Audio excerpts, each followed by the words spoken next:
Hi, Steve Pisano, PRMA San Antonio. Today we're going over some commonly asked questions that patients have about breast reconstruction.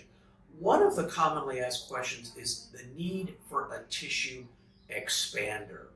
So for example, the patient who has already had their mastectomies and they want a tissue reconstruction, is it better to have a tissue expander placed before we do the flap? And this comes up frequently with patients that come from out of state, which we have a lot of out of state patients.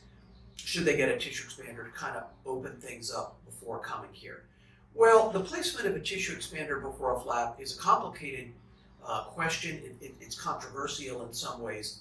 I would say the general philosophy of our practice, we have 8 doctors in this practice, so myself and 7 others, the general philosophy is not to put a tissue expander in before a flap procedure, say like the DIEP flap. The reason for that is tissue expanders carry a very high complication rate. In the early period, infection, fluid collections around the expander, wound healing problems, things of that nature. More midterm after the expander's in, discomfort with the filling of the expander, a feeling of tightness, and if the expander's under the muscle working against the expander.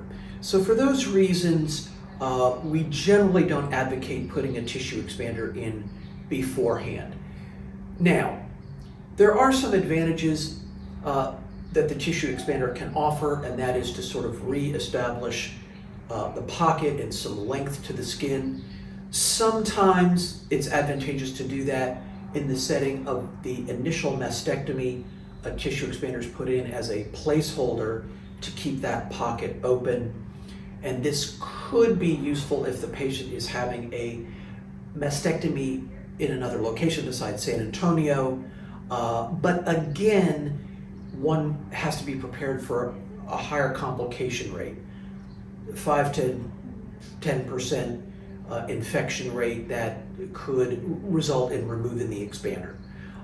So again, for the most part, we don't advocate putting in an expander beforehand. What we will do to create surface area on the chest is include a large area of skin, say from your abdomen with the DIEP flap, that replaces the lost breast skin or the contracted breast skin and provides the surface area to give us that teardrop shape that we want. So I hope this discussion helps in your decision making and thought process about breast reconstruction.